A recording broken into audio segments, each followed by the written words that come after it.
There is a story of a Navajo grandfather who told his grandson, "Two wolves live inside of me. One is full of greed and laziness, jealousy, and anger and regret. The other is full of joy and kindness and love for the world. Always these wolves are fighting inside of me." "But grandfather," the boy said, "which one will win?" The grandfather answered, "The one that I feed." I think of all the addictions that are out there, and eating addiction is one of the hardest to overcome because it's necessary to live. It's hard for somebody who had trouble with it to differentiate what you needed to do versus what you wanted to do. Food became a real powerful thing for me. It's me standing here in the kitchen, 2:30 in the morning, and I'm not feeling very good about myself. I had a really rough day at work and not able to sleep today, and this is what I'm staring at. I'm trying really hard not to go in there. Sometimes this sickness just really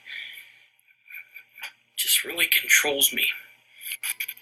Where most of this started was probably, I would say, around 3 or 4 years old. My mother did some inappropriate things with me when I was 4. When she came home late at night, I'd be in my room and I'd hear her, and I'd want her to just come and see me. Most of the time she didn't want to deal with it, so there was a pretty wide gap under my door, and she used to just shove sandwiches under the door. Instead of giving me a hug, I got a sandwich. So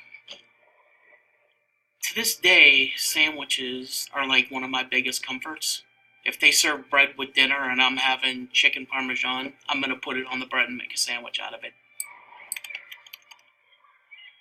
I can remember times as a kid, a half hour before my mother was making dinner, I would sneak a couple peanut butter and jelly sandwiches down to the garage and then come up and eat dinner.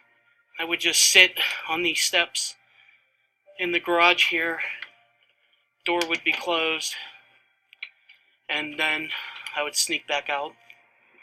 Because of the abandonment, all I wanted was acceptance. It was about 3rd grade, and this one kid said, "I can eat more pizza than you." So all the kids in my class divided up their 2 slices of pizza between us, and I went through it, and I heard people cheering. I think it was more laughter for them, but acceptance for me. Food's not the answer. Food is a necessity of life. It's not going to solve your problem. I got a page from home, and then I got a 911 page. My dad answers the phone, and he says my brother Paul had died. He was 32 years old. And every time I talk about this, it drives me crazy. That sent me out of control, that one. It took me probably well over 2 hours to get here, but not before I stopped at the fast food restaurant. So I looked at the receipt. I didn't even know what I had. 3 Big Macs, 2 large fries, a couple cheeseburgers.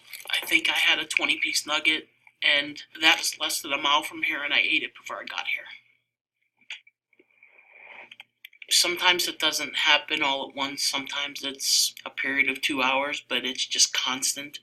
It's more of grazing, they would call it. Most of the times where I was in that kind of zone, it was more euphoric for me. There was no rational thought.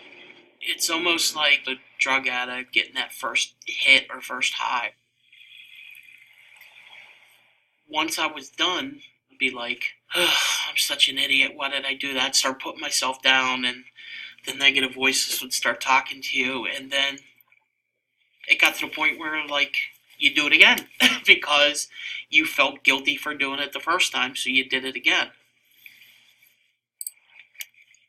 There'd be times where I'd be in the middle of a good run with getting healthy and exercising, and I would tell my wife, like, I was trying to resist it, but it was almost like it was just grabbing my shirt and ripping me to it. Like, you lose control. You'll do anything to get the food. The last straw for me was it started affecting my job. I was in the front cube and my back was faced to everybody, and all day long, all I thought was people were laughing at me, just all day long. And I had a nervous breakdown, like right there at work. They gave me 30 days to get into a treatment facility. I told them that's what I needed to do.